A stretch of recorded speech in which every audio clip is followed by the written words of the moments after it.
Video we are going to look for the top traps in the Queen's Gambit accepted variation where white replies with the Queen's pawn opening by playing d4 where black replies with d5.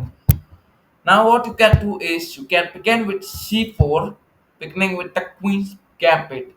Now if you want to know more traps in the Queen's Gambit, then I have made another video regarding this. You can check it out later by watching this video. First of all, in this position, what you are going to do is uh, black is going to reply with e6 or c6 or knight to f6. All these three variations are possible, and these three variations means the queen's gambit declined.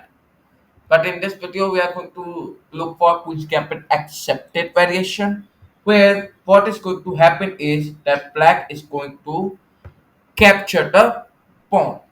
Now, in this position, what we have to do is we can play e3, and in this position, I would like to tell you that black will never try to protect his pawn, which is present at c4.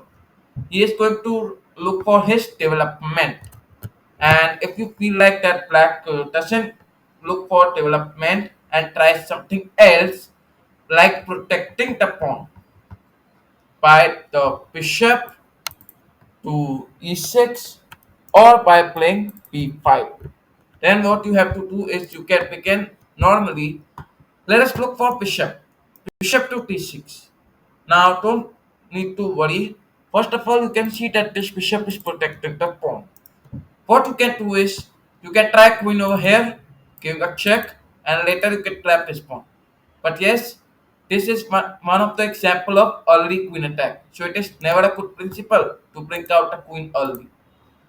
What you can do is first of all look for the casualties formed. Black played bishop over here, protecting the pawn. Yes, you are correct that black develops the bishop. But what about this bishop? What about this pawn that can control the center? This pawn could have been moved and can control the center. But what black did was black developed the bishop.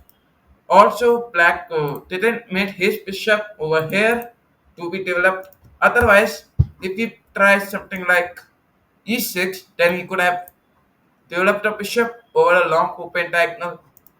Anyways, so you are going to see that bishop to e6 is not going to happen. Anyways, now let's look on something else. Here we look for b5.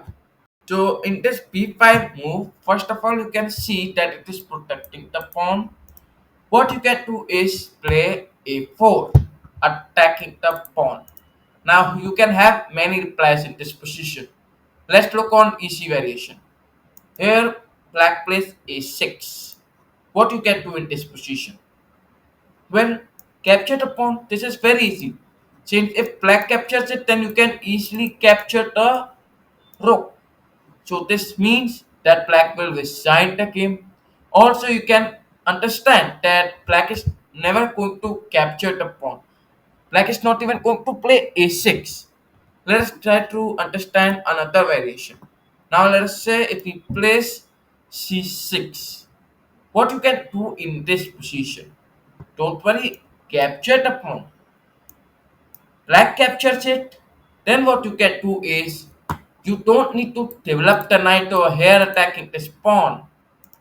What you can do is play queen to f3, attacking the rook. Then what you can do is now first of all you can understand that black have no pieces in order to protect the rook. Otherwise black is going to waste all his pieces like this. Knight to c6. We capture the knight, giving the check. So this means that in the next move you can capture the rook. But in this position, queen is here protecting it. Otherwise, if he tries something else like queen to d7, then you can capture it. Now in this position, black played bishop to d7. You can understand that you have a knight up means you are a minor piece up. So what you can do is you can protect your queen, look for your further development, and at last for sure you are going to win the game. Let's get back to our position. In this position, What if black tries something else like bishop to d7? Don't worry, you can begin with taking the pawn, where if black captures it with the bishop, then you can play knight to c3, attacking the bishop. Then play bishop to a6, then comes queen to f3, attacking the rook. Where the main reply comes c6, then sacrifice the rook. And this is of course the brilliant rook sacrifice, where if black captures it, then it is gone because queen cross c6, giving a check. Queen comes up, and then comes the rook, which is taken by the queen. Queen goes back, queen to c6 check, queen d7, and then knight is gone. Now look for further development, and at last for sure you win the game.